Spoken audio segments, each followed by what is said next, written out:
How can public spending by a city cut pollution on building sites? All the excavators, all the trucks are electrical. The key reason why we're doing it is the climate, the greenhouse gas emissions, and we see that it has a big effect.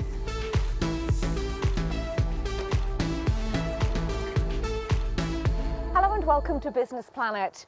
I'm at a building site in Oslo, but there are no smelly diesel fumes here, and it's virtually silent. It's a zero emissions construction site. Let's find out more. The Norwegian capital pioneered the use of electric construction machines, using its purchasing power to drive this green innovation. This project in Klosterenga Park is restoring a long-buried stream, partly for aesthetic reasons, partly to offset potential floods. All the equipment that are used on the sites are electrical. So that means zero emission from this construction site at all. What's the reaction been from people who work around here? We have like 2 kindergartens next to the construction site. The kids are sleeping outside. It has to be quiet. But at this project, we've been working during the sleeping hours as well, because we had the electrical diggers. And there's been zero complaints about noise from the 2 kindergartens that's here. And that's 200 children that goes there every day. Worldwide, the construction industry is responsible for 10% of global greenhouse gas emissions. Oslo wants all municipal construction sites to be zero emissions by 2025.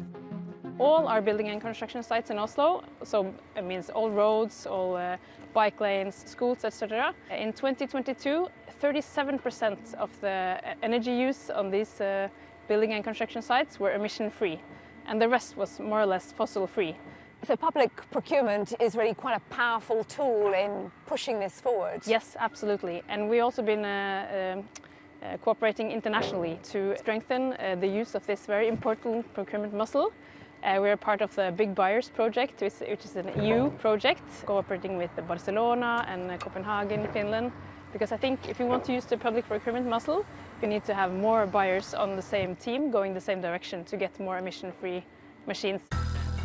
In Europe, around 250,000 public authorities spend €2 trillion a year on services such as transport, waste management, health and education. That's 14% of Europe's GDP and a lever to strengthen the single market. The power of the public purse can also be used to drive green goals or push social inclusion and other policy aims, like serving local organic food at this school in Portugal, or boosting jobs and entrepreneurship, like this Dutch startup, the Great Bubble Barrier, which catches rubbish in the canals of Amsterdam. Back in Norway, high above Oslo, workers are pushing the boundaries of what's possible in terms of pollution-free construction.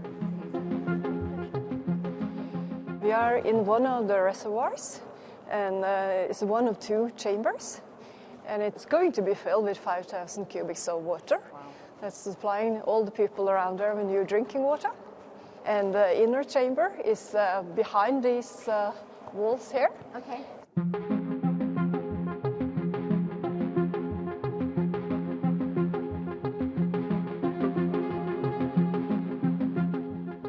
We have all the zero emissions machines that is possible to use up here.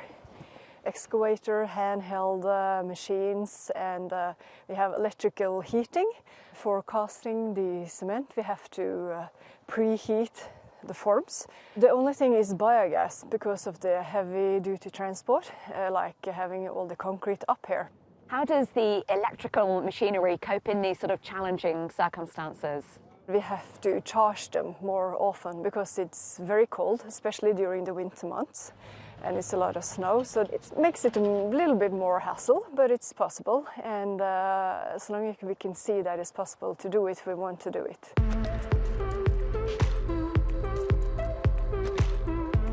With its electric diggers, cars and even ferries, Oslo's a poster child for the power of public procurement and policy in driving green innovation.